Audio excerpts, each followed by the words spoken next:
कहानी की शुरुआत में हम देखते हैं एक घायल अमेरिकन सोल्जर को जिसे कुछ वियतनामीज योद्धा बहुत बुरी तरह से टॉर्चर कर रहे होते हैं। उसे रस्सी से बांधकर कई किलोमीटर तक घसीटा जाता है और फिर जहरीली चींटी के छते के साथ उल्टा टांग दिया जाता है। चींटियों के काटने से उसके शरीर का सारा पानी जैसे सूख जाता है। वो वियतनामीज योद्धा उसे डराते हैं, धमकी देते हैं और यहाँ तक कि उसके ऊपर टारगेट प्रैक्टिस करते हैं। और जब उनका मन भर जाता है तब उसके हाथ पैर बांधकर उसे बाकी कैदियों के बीच फेंक देते हैं, जहाँ उसे पूरी रात गंदगी और कचरे के बीच पड़ा रहना पड़ता है। वो जगह शायद किसी जानवर के रहने लायक भी नहीं थी, लेकिन आखिर ये वियतनामीज योद्धा उस अमेरिकन सोल्जर के साथ इतना अमानवीय बर्ताव क्यों कर रहे थे। साल था 1955। उस समय अमेरिका और वियतनाम के बीच भयंकर युद्ध चल रहा था। अमेरिका उन जगहों और देशों पर बम गिरा रहा था जो वियतनाम को मदद कर रहे थे। बदकिस्मती से लाओस भी उन्हीं देशों में से एक था। अमेरिका इतना ज्यादा बमबारी कर रहा था कि पूरा लाओस एक जिंदा लैंड माइन जैसा बन गया था। डैंगलर नाम का ये अमेरिकन पायलट भी उन्हीं में से एक था जिसे यहाँ बम गिराने का ऑर्डर दिया गया था। चूंकि ये उसका पहला मिशन था, इसलिए उसने गलती से काफी नीचे से हमला कर दिया, जिसके कारण दुश्मन की गोलियों ने उसके प्लेन का पंख उड़ा दिया और वो सीधे दुश्मनों के इलाके में जा गिरा। सौभाग्य से वो उस हादसे में जान से बच जाता है, लेकिन वियतनामीज आतंकवादी उसे तलाशना शुरू कर देते हैं। डैंगलर किसी तरह अपनी जान बचाकर जंगल के अंदर से मदद के लिए सिग्नल भेजता है, मगर इतनी घनी जंगल में उसे ढूंढ पाना मानो भूसे के ढेर में सुई ढूंढने जैसा था। उसे जंगल में सर्वाइव करने की ट्रेनिंग तो दी गई थी, लेकिन ये कभी नहीं सिखाया गया था कि जब 12 वियतनामीज दुश्मन एक साथ उसके सिर पर AK-47 तान कर खड़े होंगे तब वो क्या करेगा। जल्दी ही स्थानीय वियतनामीज योद्धा उसे ढूंढ लेते हैं और पकड़कर उसी पर बेरहमी शुरू कर देते हैं। वो उसकी गर्दन में रस्सी बांधकर पूरे गांव में घसीटते हुए ले जाते हैं। ट्रेनिंग में उसे सिखाया गया था कि अगर कभी पकड़े जाओ तो हमेशा मुस्कुराते रहना और अच्छे से बात करना, इसलिए डैंगलर वही कर रहा था। लेकिन जल्द ही उसे समझ आ गया कि यहाँ उसकी ट्रेनिंग का कोई भी हिस्सा काम नहीं आने वाला। वियतनामीज लड़ाके डैंगलर पर जुल्म और टॉर्चर शुरू कर देते हैं। वो उसके कान के बिल्कुल पास गोली चलाते, जिसकी तेज आवाज से कुछ देर तक उसे कुछ सुनाई तक नहीं देता था, और यहीं से उसके जीवन का एक नया और डरावना अध्याय शुरू होता है। अगले दिन सुबह उसे बेरहमी से घसीटकर एक ट्रक में डाला जाता है और वो ट्रक उसे लाओस एम्बेसी के गवर्नर के पास ले जाता है। गवर्नर उसे एक कागज पकड़ाते हुए कहता है, इस पर साइन कर दो, हम तुम्हें 2 हफ्ते में छोड़ देंगे। लेकिन डैंगलर साफ मना कर देता है साइन करने से, क्योंकि ये सारे कागजात सरकारी पेपर्स थे जिन पर साइन करके उसे ये मानना पड़ता कि वो अमेरिका के आदेश पर यहाँ बम गिरा रहा था और यहाँ जिन लोगों की मौत हो रही है उसकी जिम्मेदारी अमेरिका की है। डैंगलर कहता है कि उसने कभी किसी मासूम इंसान की जान नहीं ली, उसे सिर्फ आतंकवादियों के कैंप पर हमला करने का आदेश मिला था, इसलिए वो इन कागजों पर साइन नहीं करेगा। ये सुनकर गवर्नर कहता है, तो फिर तुम खुद ही अपने लिए जहन्नुम चुन रहे हो, अब खुद भगवान भी तुम्हें यहाँ से नहीं निकाल पाएंगे, कम से कम जब तक मैं जिंदा हूँ बिल्कुल नहीं। अब समझोगे मौत की पीड़ा क्या होती है और टॉर्चर किसे कहते हैं। इसके बाद डैंगलर पर फिर से भयानक अत्याचार शुरू होता है। उसे रोजाना दर्द में रखा जाता और उसे सोने नहीं दिया जाता। जैसे ही थका हुआ शरीर थोड़ा सा झपकी लेता, वो लोग उसे उठा देते और एक पतली पाइप के पानी में सिर डुबो कर रखते। ये यातना दिन पर दिन चलती रहती और हर गुजरते दिन के साथ और भी बढ़ती जाती। कुछ समय बाद डैंगलर को गांव से काफी दूर जंगल के बीच एक कच्ची झोपड़ी में लाया जाता और वहीं उसका नया जेल बन जाता है। वहाँ उसे पता चलता है कि वो अकेला नहीं है, उसकी तरह और भी कई कैदी यहाँ बंद हैं। ठीक तभी सामने से एक आवाज आती है जो उसे कहती है, बिल्कुल आवाज मत करना वरना वो लोग आ जाएंगे। लेकिन ये कहते ही कुछ वियतनामीज वहाँ पहुंच जाते हैं और डैंगलर के पैरों में भारी लकड़ियां बांध देते हैं ताकि वो भाग न सके। अगले दिन डैंगलर और बाकी कैदियों को बाहर लाया जाता है। उनके शरीर देखकर डैंगलर समझ जाता है कि ये जगह सच में जहन्नुम के अलावा और कुछ नहीं है। गार्ड बिल्कुल भी कैदियों को खाना नहीं देते, जिसकी वजह से वे कुपोषण का शिकार हो रहे थे। उनके शरीर इतने कमजोर हो चुके थे कि उनकी हड्डियां साफ दिख रही थी। एक पुराने कैदी जिन नाम का डैंगलर को यहाँ मौजूद हर इंसान से मिलवाता है। जिन भी एक अमेरिकन पायलट था और कई सालों से यही कैदी बना हुआ था, लेकिन अमेरिकन सरकार ने उसे यहाँ से निकालने की कोई कोशिश नहीं की थी। ये सोचकर डैंगलर को बहुत गुस्सा आता है। एक सैनिक जो अपने देश के लिए जान देने को तैयार है, वही सैनिक को बचाने में सरकार कोई मदद नहीं कर रही। लेकिन डैंगलर अच्छे से समझता है कि यहाँ वो फंस चुका है। इसे ही छोड़कर भागने की प्लान उसे खुद बनानी होगी। वो देखता है कि दिन के समय कैदी खुले में बिना किसी शिकल के घूम सकते थे, लेकिन चारों तरफ लगे बांस के घेरे के पास जाना मना था। कोई शक दिखा तो गार्ड गोली चला देते। इतने खतरे के बावजूद डैंगलर इस जगह को जेल जैसा नहीं मानता, क्योंकि यहाँ न तो लोहे की शिकल थी न मोटी कंक्रीट की दीवार। उसे लगता था कि यहाँ से वो भाग सकता है, लेकिन उसके दिमाग में एक बार भी ये नहीं आया कि अगर भागना इतना आसान होता तो बाकी कैदी अब तक क्यों नहीं भागे। लेकिन जिन सोचता था कि शायद युद्ध खत्म होने पर उन्हें छोड़ दिया जाएगा, लेकिन जब डैंगलर ने उसे बताया कि युद्ध अभी भी चल रहा है और अब भी चलेगा, तो जिन की आंखों में आंसू आ जाते हैं, क्योंकि वो 2.5 साल से बस इस दिन का इंतजार कर रहा था कि कब युद्ध खत्म होगा और उन्हें छोड़ दिया जाएगा और वो फिर अपने फैमिली के पास लौट पाएगा। उधर डैंगलर को पूरा यकीन था कि वो यहाँ से जरूर भाग सकता है और वो आज रात ही भागने की प्लानिंग करता है। लेकिन जिन उसे रोकते हुए कहता है, अगर तुम भागने की कोशिश करोगे और पकड़े जाओगे तो ये लोग हमें कभी आजाद नहीं करेंगे, इसलिए बेहतर है कि तुम भी हमारी तरह रिहाई का इंतजार करो। तभी एक और कैदी ड्वे बोलता है, तुम दोनों समझ नहीं रहे, ये बांस से बना हुआ घर हमारी असल जेल नहीं है। असली जेल तो ये विशाल जंगल है। यहाँ से अगर किसी तरह निकल भी गए तो पानी और खाना के बिना जंगल में 2 दिन भी जिंदा रहना मुश्किल है। यहाँ बता दूं, ड्यूए भी एक अमेरिकन पायलट था और वो भी कई सालों से यहीं कैद था। ये सुनकर डैंगलर कहता है, ठीक है तो हम बारिश के मौसम में भागेंगे, तब चारों तरफ पानी होगा। लेकिन इसमें भी एक बड़ा मसला था। ड्यूए बताता है कि बारिश आने में अभी 4-5 महीने बाकी हैं। डैंगलर समझ जाता है कि जितना वो उनसे भागने का रास्ता पूछेगा उतना ही वो लोग नई नई परेशानियां बताते रहेंगे, इसलिए वो खुद ही फैसला करता है कि वो आज रात ही भागेगा। ड्यूई उसे आखिरी बार चेतावनी देता है, जंगल से बचकर निकल भी गए तो यहाँ से बाहर कैसे जाओगे। दिन में 6 गार्ड हथियार लेकर चौकसी करते हैं। डैंगलर जवाब देता है, इसलिए तो मैं रात में भागने की सोच रहा हूँ। ये सुनकर सारे कैदी उसकी ओर हैरानी से देखने लगे हैं, क्योंकि उसे ये पता ही नहीं था कि रात में कैदियों के साथ क्या होता है। रात होते ही गार्ड कैदियों के हाथ पांव बांधकर उन्हें सुला देते थे ताकि वे हिल डुल न सकें, और उधर डैंगलर तो रात में ही भागने का प्लान बना रहा था। डैंगलर फिर कैदियों से कील मांगने लगा है। उसके दिमाग में कोई न कोई प्लान घूम रहा था। ड्यूए कहता है, यहाँ बांस के अलावा तुम्हें कुछ नहीं मिलेगा, कील मिलना तो लगभग नामुमकिन है। तभी एक कैदी बताता है कि उसे पता है कील कहाँ है। वो कहता है कि कल सुबह दिखाएगा। अगली सुबह वो डैंगलर को दूर एक छोटी सी ऊंचाई पर खड़े एक गार्ड की ओर इशारा करता है। ठीक उसके सिर के बाजू में एक कील लगी हुई थी। जिन उसे समझाता है, प्लीज ऐसा कुछ मत करना जिससे हम सबकी जान खतरे में पड़ जाए। लेकिन डैंगलर के दिमाग में बस एक ही बात चल रही थी, किसी भी कीमत पर यहाँ से निकलना ही होगा। वो एक प्लान बनाता है। उसके इशारे पर कैदी अजीब अजीब हरकतें करने लगते हैं ताकि गार्डों का ध्यान उसी तरफ लगा रहे। यह देखकर गार्ड बंदूकें उठाकर उनकी तरफ बढ़ जाते हैं। मौका देखते ही डैंगलर धीरे से उस छोटे गार्ड की तरफ जाता है और टूथपेस्ट लेने का बहाना करके चालाकी से वह कील निकालकर अपनी जेब में छुपा लेता है। फिर गार्डों की नजर से बचकर वो उस कील को घिसकर एक पतला नुकीला हथियार बना लेता है। रात में जब सारे गार्ड सो जाते हैं तो वह मुंह से कील निकालता है और कुछ ही सेकंड में अपने हाथ खोल लेता है। ये देखकर बाकी कैदी दंग रह जाते हैं, जैसे उसने कोई जादू दिखा दिया हो। वो पूछते हैं, तुमने ये कैसे किया?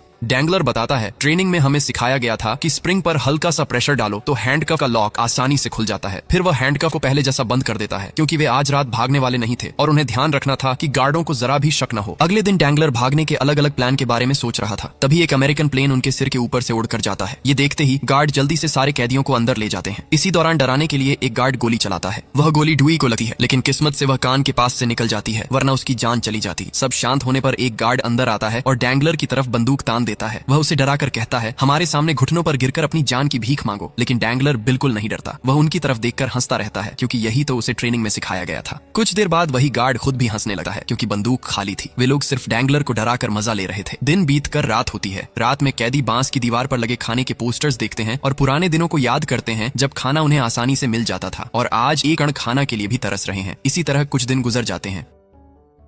एक दिन डैंगलर देखता है कि आज रात बारिश होने वाली है। आसमान बादलों से भरा हुआ था। यही था भागने का सबसे अच्छा मौका। लेकिन जीन मानने को तैयार नहीं होता। वह कहता है, तुम अगले बारिश तक इंतजार कर सकते हो, शायद तब तक युद्ध खत्म हो जाए और हमें छोड़ दिया जाए। अगर तुम भागने की कोशिश में पकड़े गए तो ये लोग हम सबको मार डालेंगे। लेकिन अगर युद्ध जल्द खत्म होने वाला होता तो क्या ये वियतनामीज दिन रात मेहनत करके ऊंचे ऊंचे वॉच टावर और बांस की जेल बना रहे होते? डैंगलर उसे कहता है, मैं अकेला नहीं भागूंगा, मैं सबको लेकर भागने का प्लान बना चुका हूँ। लेकिन जिन बिल्कुल भी जाने के लिए तैयार नहीं होता। वह तो उल्टा डैंगलर को धमकी देता है, अगर तुमने भागने की कोशिश की तो मैं चिल्लाकर सबको जगा दूंगा। ड्यूई समझ जाता है कि जिन कभी भी उनके साथ विश्वासघात कर सकता है। उनके पास भागने का सिर्फ एक ही मौका है और वे इस मौके को खोना नहीं चाहते, इसलिए उन्हें फिलहाल अपना प्लान रद्द करना पड़ता है। अगले दिन कुछ वियतनामीज लड़ाके उनके कैंप में आते हैं और कैदियों की तलाशी लेते हैं। वे चाहते थे कि कैंप में जरा सी भी लापरवाही ना हो। इसी वजह से वे एक गार्ड को सिर्फ इसलिए बुरी तरह डांटते हैं क्योंकि उसने अपनी बंदूक नीचे रखती थी। इसके बाद से हर कुछ हफ्ते में गार्डों को बदलने का सिलसिला शुरू हो जाता है। हर हफ्ते नए नए गार्ड इस जेल की पहरेदारी करते। कभी कभी ऐसे गार्ड भी आते जिन्हें ठीक से बंदूक पकड़ना भी नहीं आता था, और इसी वजह से वे कैदियों की जान से खेलते रहते। उधर डैंगलर के दिमाग में यहाँ से निकलने के कई प्लान घूम रहे थे। वह हर दिन एक एक चावल का दाना जमा करना शुरू करता है और जो भी खाना दिया जाता था वह चुपचाप खा लेता था, चाहे वह कितना भी गंदा या बेकार क्यों ना हो। वियतनामीज की तरह उन्हें कीड़े मकोड़े भी खाने पड़ते थे। बाकी कैदी तो वह घिनौना खाना देखकर छोड़ देते, लेकिन डैंगलर सब खा लेता, क्योंकि वह जानता था कि अगर उसने खाना छोड़ा तो उसकी हालत भी बाकियों जैसी हो जाएगी। एक दिन जिन उससे पूछता है, तुम चावल क्यों जमा कर रहे हो? डैंगलर बताता है कि वह भागने की प्लान बना रहा है। ये सुनते ही जिन हाथ जोड़कर कहता है, तुम्हारे दिमाग से अभी तक भागने की सोच गई नहीं? तुम ये सब क्यों कर रहे हो? इससे हम सबकी जिंदगी खतरे में पड़ सकती है। लेकिन डैंगलर अच्छे से जानता था कि वो क्या कर रहा है। वो कहता है, तुम लोगों ने ध्यान दिया है, रोज दोपहर में जब गार्ड लोग किचन में जाते हैं तो अपनी सारी बंदूक बाहर ही छोड़ देते हैं। ऐसा एक भी दिन नहीं गया जब उन्होंने ऐसा न किया हो। इसलिए मैंने एक प्लान बनाया है। जब वो अंदर जाएंगे, हम बाहर आकर उनकी बंदूकें उठा लेंगे और फिर इस पूरे कैंप को अपने कंट्रोल में ले लेंगे। उसके बाद हम अमेरिकन प्लेन को सिग्नल देंगे। जब तक वो हमें यहाँ से निकाल नहीं लेते, हम कैंप को अपने कब्जे में ही रखेंगे। यही सोचकर अगले दिन डैंगलर एक छोटा सा शीशा इस्तेमाल करके गार्ड्स की पोजीशन चेक करने लगा है, और ऐसे ही वो हर दिन यह करता है ताकि उसे पता रहे कि किस दिशा से कौन सा गार्ड आ सकता है। एक दिन ठिगना गार्ड उन्हें खाना देता है, लेकिन बहुत कम, क्योंकि युद्ध बढ़ने के साथ यहाँ राशन की कमी पड़ने लगी है। गार्ड्स में सिर्फ वही एक था जिसके चेहरे पर कभी कभी हल्की मुस्कान दिख जाती। बाकियों को देखकर तो लगता रहता कि अभी गोली मार देंगे। खैर, एक दिन जब वो सब गार्ड्स की पोजीशन और एंगल को लेकर प्लान बना रहे थे, तभी एक गार्ड उन्हें देख लेता है। वह बंदूक तानकर पूछता है, क्या कर रहे हो तुम लोग? तब वे तुरंत जवाब देते हैं, कुछ नहीं, बस ऐसे ही समय पास कर रहे थे। इस जेल में करने को है ही क्या? हमारे पास कोई भागने की प्लानिंग नहीं है और हम भाग भी कैसे सकते हैं? इतने सारे गार्ड्स की नजर हम पर रहती है, इन छोटे छोटे पत्थरों से हम तुम लोगों जैसे हथियारबंद गार्ड्स का क्या बिगाड़ पाएंगे? उनकी बात सुनकर गार्ड को उन पर किसी तरह का शक नहीं होता। हर रात डैंगलर अपने हाथ की कड़ियां खोलकर झोपड़ी के नीचे लगे बांस को थोड़ा थोड़ा करके काटा रहता ताकि बाहर निकलने लायक एक रास्ता बन सके। ऐसे ही एक दिन उसने पूरा बांस काट ही डाला। फिर वो रेंगते हुए बांस की फेंसिंग के पास जाता है और मिट्टी खुरच कर देखता है कि बांस कितनी गहराई में गड़ा है। किस्मत से वो बांस की घेराबंदी उनकी सोच से भी ज्यादा कमजोर थी और ज्यादा गहरे तक घड़ी हुई भी नहीं थी। इसका मतलब था कि वे नीचे से मिट्टी खुरच कर आराम से बाहर निकल सकते थे। अगले दिन डैंगलर डोएन को भी वो जगह दिखाता है, लेकिन तभी एक गार्ड उन्हें वहां घूमते हुए देख लेता है और डांट कर भगा देता है। डैंगलर कहता है बारिश शुरू होने में बस एक हफ्ता बचा है, हमें उसी दिन भागना होगा। सब उसकी बात पर तैयार हो जाते हैं, लेकिन जिन फिर से रोकने लग जाता है। तब डैंगलर गुस्से में बोलता है, अगर तुम यहीं सड़कर मरना चाहते हो तो मर जाना, मैं अब और वेट नहीं करूंगा। अगले दिन गार्ड उन्हें खाने में सिर्फ कीड़े मकोड़े देते हैं और अब हर दिन उन्हें यही खाना पड़ता था। चावल मिलना लगभग बंद हो गया था क्योंकि अमेरिकन बमबारी की वजह से गांव वालों की सारी फसल तबाह हो गई थी। यहाँ तक कि गार्ड्स भी भूखे रह जाते थे, इसलिए वो कैदियों का खाना खुद खा लेते और कैदियों को ये घिनौने कीड़े मकोड़े खाने को देते। फिर भी कैदियों में सिर्फ डैंगलर बिना मुंह बनाए ये सब खा लेता, क्योंकि वो जानता था अगर उसने खाना छोड़ दिया तो बाकी कैदियों की तरह वो भी बेहद कमजोर पड़ जाएगा और फिर शायद जिंदगी भर यहीं कैद रहना पड़ेगा। लेकिन उधर जिन इस तरह का खाना खाने का बिल्कुल आदी नहीं था। वो डैंगलर के जमा किए हुए चावल खाना चाहता था, वही चावल जो डैंगलर इतने दिनों से जंगल में भागने पर भूख मिटाने के लिए बचा रहा था। लेकिन डैंगलर साफ साफ मना कर देता है। वो कहता है, मैं तुम्हें चावल तभी दूंगा अगर तुम हमारे साथ भागने के लिए तैयार हो, वरना नहीं। जिन के अंदर डर बैठा हुआ था। उसी रात डैंगलर अपना हथकड़ियां नहीं खोलता इस डर से कि कहीं जिन गार्ड्स को जाकर सारी प्लानिंग न बता दे। इसी बात पर दोनों के बीच थोड़ी कहासुनी भी हो जाती है, लेकिन हालात संभालने के लिए अगले दिन डैंगलर जिन से माफी मांग लेता है, क्योंकि वो जानता था गुस्से में जिन कुछ भी कर सकता है और इससे उनका पूरा प्लान बर्बाद हो सकता है। यहाँ तक कि गार्ड्स उन्हें मार भी सकते थे। अगले दिन जब गार्ड उन्हें हथकड़ियों से बांध रहे होते हैं, तभी अचानक आसमान में एक अमेरिकन फाइटर जेट दिखाई देता है। इसे देखते ही गार्ड्स बेकाबू होकर कैदियों को पीटने लगते हैं। उन्हें शक होने लगता है कि शायद कैदी किसी तरह अमेरिकन जेट को सिग्नल दे रहे हैं। इसलिए उस दिन के बाद से जब भी ऊपर से कोई फाइटर जेट या हेलीकॉप्टर गुजरता, गार्ड्स इसी तरह कैदियों पर जुल्म ढाते। डोएन इस सब से टूटने लगा है, लेकिन डैंगलर उसे संभालता है और कहता है, मैं हमेशा तुम्हारे साथ हूँ, चाहे जैसे भी हो, हम यहाँ से जिंदा निकलेंगे। अगले दिन कैदियों को गार्ड्स के किचन में कुछ बातें करते हुए सुनाई देती हैं। एक कैदी उनकी भाषा जानता था। ध्यान से सुनने के बाद उन्हें समझ आता है कि गार्ड्स कैंप में खाने की कमी को लेकर चर्चा कर रहे हैं। कुछ गार्ड खाने की तलाश में बाहर गए थे, लेकिन खाली हाथ लौटे। बमबारी के कारण वहाँ की जमीन पूरी तरह बंजर हो गई थी और अब वहाँ खेतीबाड़ी करना नामुमकिन था। इसलिए गार्ड्स कैदियों को जंगल में ले जाकर मारने की प्लान बना रहे थे और अगर गवर्नर से पूछा जाता तो वो झूठ बोलते कि कैदी भागने की कोशिश कर रहे थे, इसलिए उन्हें गोली मारनी पड़ी। ये सब सुनकर कैदियों को समझ आ जाता है कि उनके पास ज्यादा समय नहीं बचा है, यहाँ रहेंगे तो मर जाएंगे, इसलिए अगले दिन ही भागने का फैसला कर लिया जाता है। अगले दिन डैंगलर गार्ड्स के किचन में जाने का इंतजार करता है। जैसे ही वे अंदर जाते हैं, वह झोपड़ी के नीचे से बाहर निकलता है और दौड़ते हुए गार्ड्स की बंदूकें उठा लेता है। पास में जितनी बंदूकें मिलती हैं, वह उतनी उठा लेता है और फिर सबको एक एक करके बांट देता है। प्लान के अनुसार उन्हें सबको किचन में इकट्ठा होना था और गार्ड्स को घेरना था। डैंगलर जल्दी से एक तरफ पहुंच जाता है, लेकिन बाकी कैदी समय पर नहीं पहुंच पाते। सामने 6 गार्ड खड़े थे, जिन्हें अकेले संभालना संभव नहीं था। काफी देर तक इंतजार करने के बाद भी डुइन के अलावा कोई नहीं आता। इसके कारण डैंगलर मजबूर होकर गार्ड्स पर गोली चला देता है। वह चिल्लाकर जिन को बुलाने लगता है, लेकिन जल्दी ही उसे समझ आता है कि जिन ने उन्हें धोखा देकर भाग लिया है। डैंगलर छोटे गार्ड को छोड़ देता है, क्योंकि इन सब गार्ड्स में वही एकमात्र था जो उनके साथ हंसी खुशी में रहता था। फिर वह आसपास से जितना भी खाना मिल सकता था हाथ में उठाकर ले लेता है और डुइन के साथ जंगल की तरफ भाग जाता है।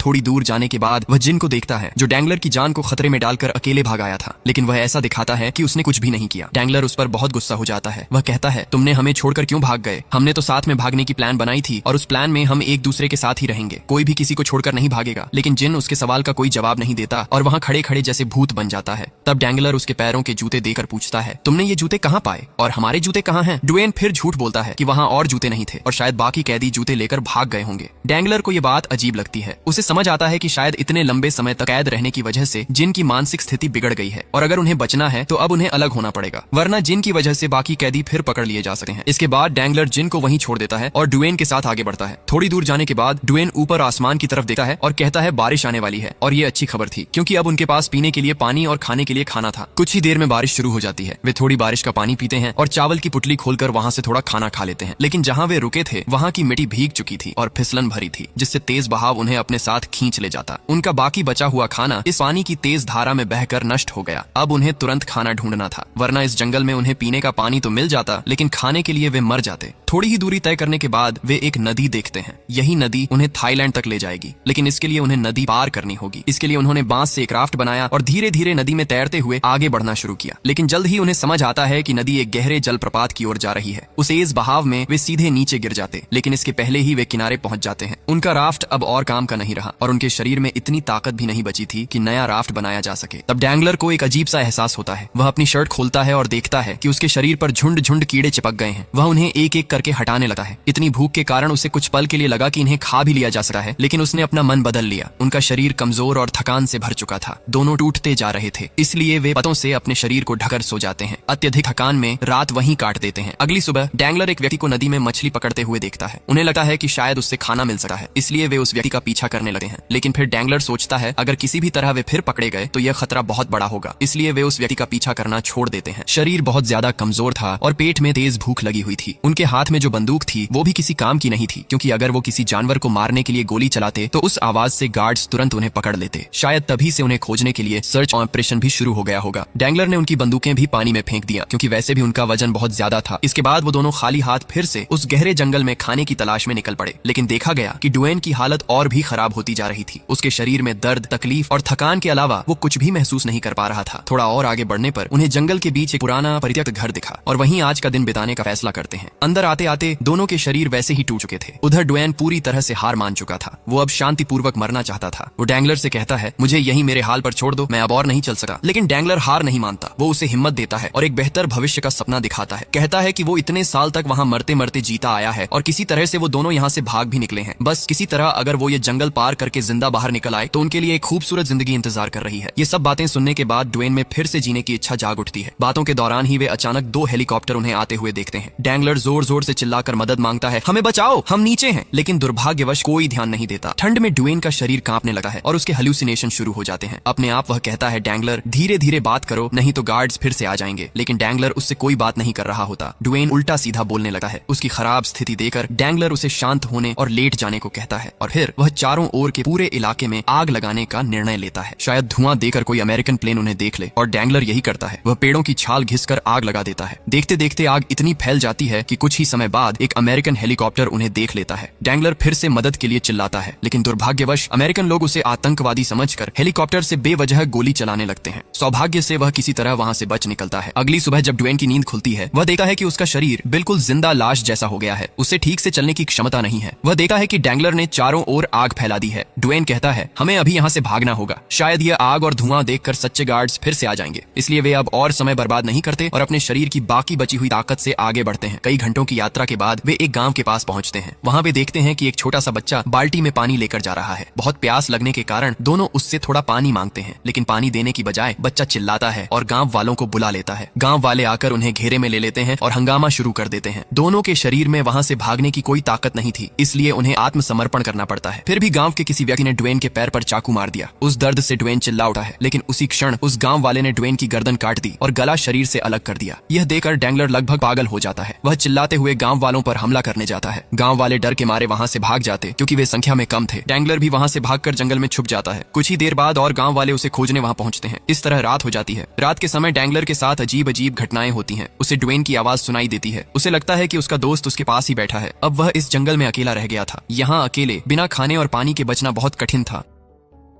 डैंगलर कई दिन इसी तरह जंगल में गुजार देता है। एक दिन खाने की तलाश में घूमते घूमते डैंगलर कुछ वियतनामी सैनिकों को देखता है। वे एक जगह बैठकर खाना खा रहे थे। कुछ समय बाद जब वे वहां से चले जाते हैं तो उन्होंने जो खाना छोड़ा था, भूख के मारे डैंगलर उसे खाने लगता है। इससे उसकी भूख थोड़ी तो मिटती है, लेकिन शरीर में विटामिन की कमी की वजह से वह बहुत कमजोर पड़ जाता है। बीच बीच में उसके सामने अजीब अजीब दृश्य आते हैं और ड्वेन की परछाई उसकी आंखों के सामने तैरती रहती है। ये सब उसकी कमजोरी के कारण होता है। पूरी रात वह इसी तरह गुजारता है। अगले दिन खाने की तलाश में डैंगलर एक नदी के किनारे पहुंचता है। वहां वह पानी में एक सांप देखता है। चूंकि इस सांप का विष नहीं था, डैंगलर डरता नहीं और उसे पकड़ लेता है और दांतों से काटकर उसे खाने लगता है। खाते समय अचानक उसे एक विमान की आवाज सुनाई देती है। वह जल्दी से एक पत्ता उठाता है और विमान को इशारा करने लगता है, इस उम्मीद में कि शायद इस बार वह बच जाएगा। वह विमान आकाश में कई बार चक्कर लगाता है और कुछ ही देर में उसकी तरफ आने लगा है। सौभाग्य से उन्होंने डैंगलर को देख लिया। डैंगलर लगभग उम्मीद छोड़ चुका था कि वह यहाँ से जीवित बाहर नहीं निकल पाएगा, लेकिन कुछ ही देर बाद वहाँ एक हेलीकॉप्टर पहुंचता है। हेलीकॉप्टर से रस्सी फेंकी जाती है। डैंगलर का खुशी का ठिकाना नहीं रहता। वह जल्दी से रस्सी पकड़कर ऊपर चढ़ने लगा है, लेकिन तभी ही वियतनामी आतंकवादी उसे देख लेते हैं और बेतरतीब गोलियां चलाते हैं। इसके जवाब में अमेरिकी सैनिक हेलीकॉप्टर से फायरिंग करते हैं। इतने लंबे समय तक चले कठोर यातना और जीवित रहने की लड़ाई के बाद आखिरकार डैंगलर जीत जाता है। अमेरिकन सैनिक डैंगलर को सुरक्षित निकाल कर ले जाते हैं। हेलीकॉप्टर में सैनिक उससे कुछ सवाल पूछते हैं। क्या वह सच में अमेरिकी पायलट है? उसका कोड नंबर क्या है? वह किस मिशन पर था? डैंगलर को उत्तर देने में थोड़ा समय लगता है, लेकिन वह सही जवाब देता है, क्योंकि इतने समय तक कुपोषण और भूख के कारण उसकी स्मृति बहुत कमजोर हो गई थी। फिर भी अंततः उसे बेस पर ले जाया जाता है, लेकिन बेस पहुंचते ही CIA ऑफिसर्स बताते हैं कि डैंगलर एक गुप्त मिशन से वापस आया है। जब तक वह कुछ सवालों के जवाब नहीं देगा, कोई भी उससे मिल या बात नहीं कर सकता। इसके बाद डैंगलर को बेस से स्थानीय हॉस्पिटल में भर्ती कराया जाता है। वहाँ उसकी धीरे धीरे इलाज किया जाता है और वह काफी हद तक स्वस्थ हो जाता है। थोड़ी स्वस्थ होने पर CIA एजेंट वहाँ की हर घटना का विवरण जानना चाहते हैं, लेकिन डैंगलर इन सब चीजों को छोड़कर बस अपने दोस्तों से मिलने की इच्छा रखता था। तभी देखा जाता है कि उसके दोस्त डैंगलर की जीवित वापसी की खुशी में वहाँ एक बहुत बड़ा केक लेकर आए हैं। सभी बेहद खुश थे अपने दोस्त को वापस पाकर, लेकिन डैंगलर CIA एजेंट्स के सवालों से परेशान हो चुका था। वह अपने दोस्तों से कहता है कि वह यहाँ से जाना चाहता है। उसके दोस्त उसे वॉशरूम में ले जाने का बहाना बनाकर 10 मिनट का समय निकालते हैं और केक लेकर आए ट्रॉली में छिपाकर उसे अस्पताल के बाहर ले आते हैं। इसके बाद डैंगलर को हेलीकॉप्टर से लेकर US नेवी के जहाज पर पहुंचाया जाता है। वहाँ पूरी क्रू उसकी जीवित वापसी की खुशी में जश्न मना रही थी। डैंगलर के चेहरे पर भी मुस्कान थी। उसने एक नई जिंदगी पाई थी, लेकिन दिल के किसी कोने में उसे अपने उन साथी बंदियों के लिए दुख भी था। डैंगलर तो जीवित बच गया, लेकिन दुर्भाग्यवश उसके साथी बंदियों को वहाँ से बचाया नहीं जा सका। शायद वे इतने समय में मर चुके थे। खैर, अंत में यह बताया जाता है कि डैंगलर ने लगभग 6 महीने जंगल की जेल में बिताए थे, जिसमें से 23 दिन वह पूरी तरह जंगल में ही था। वह जेल और जंगल में केवल कीड़े मकोड़े और सांप खाकर जीवित रहा। उस नरक से बचकर लौटने के बाद उसे एक्टिव ड्यूटी से रिटायर कर दिया गया और वह सिविलियन टेस्ट पायलट के रूप में काम करने लगा।